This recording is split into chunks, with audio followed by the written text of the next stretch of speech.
Well, now end the show with a look back at some of the biggest highlights of 2014. Here at Culture Express, we've selected our top 10 most memorable artistic and cultural events that we've featured on our program over the past year.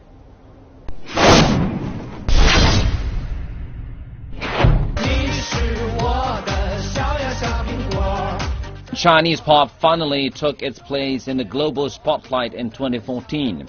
The Chopstick Brothers, an already immensely popular act at home, won the International Song Award at the 42nd American Music Awards in November with a viral track, Little Apple. At the same awards show, pop singer Zhang Jie also walked away as Best International Artist.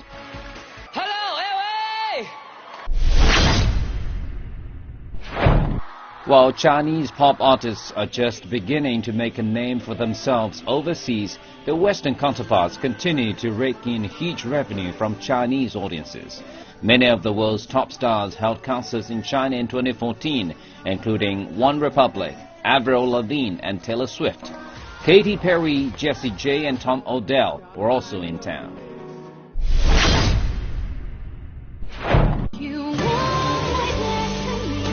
And South Korean TV soap operas have taken China by storm. One good example is My Love from the Star, a romantic comedy about a South Korean actress and her boyfriend who's secretly an alien. The stars of these shows have also made waves with their immense popularity. Stars like Lee Min-ho to Kim Soo-hyun can attract hordes of fans every time they visit China.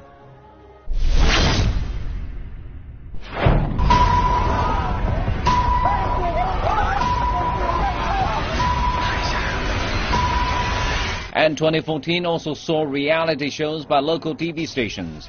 Among the highlights were outdoor reality shows featuring celebrities, such as the Chinese versions of Running Man,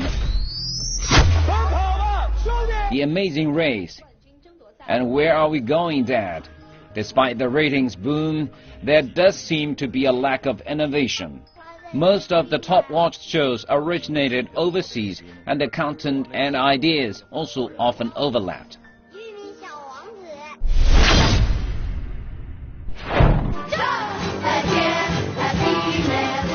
2014 saw China's theater scene continue to thrive. The 6th Theater Olympics came to the Chinese capital this November. 45 outstanding dramas from 22 countries and regions were staged in Beijing. Meanwhile, further south in the small water town of Wuzhen, artists from both home and abroad presented their best works and exchanged ideas at the second installment of the Wuzhen Theater Festival. China's National Center for the Performing Arts Orchestra went on its first ever North American tour this November.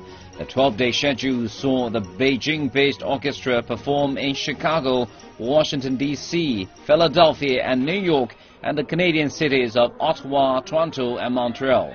The tour was part of a larger initiative marking the 35th anniversary of diplomatic ties between China and the U.S., and it gave North American audiences a chance to hear scores from Chinese composers. 2014 also marked the year China's super-rich elite shocked the world's art market. At the Sotheby's April auction in Hong Kong, Shanghai billionaire Liu Yiqian paid $36 million for the Ming Dynasty's so-called Chicken Cup. And at a Christie's sale in November, Liu bought a 600-year-old embroidered Tibetan Tanga painting for $45 million, a record for any Chinese work of art sold by an international auctioneer. And Liu is not the only one with expensive taste. That same month, movie mogul Wang Zhongjun bought Vincent van Gogh's Still Life with Daisies and Poppies for $62 million at the Sotheby's New York auction. Chinese filmmakers continued to get recognized at international film festivals. Director Diao Yinan's Black Coal, Thin Ice won the Golden Bear for Best Picture at the 64th Berlin International Film Festival in February.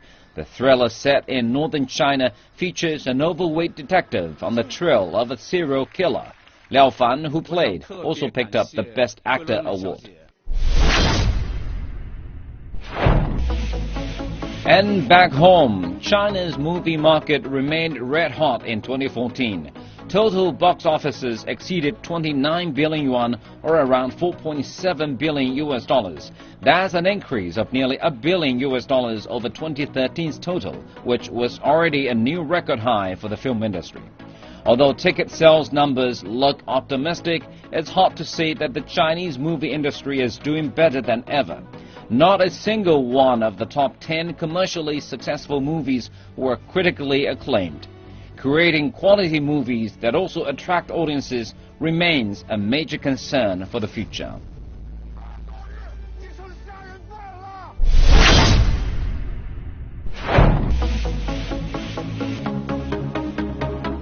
China's Grand Canal and the Silk Road were added to the UNESCO World Heritage List this June.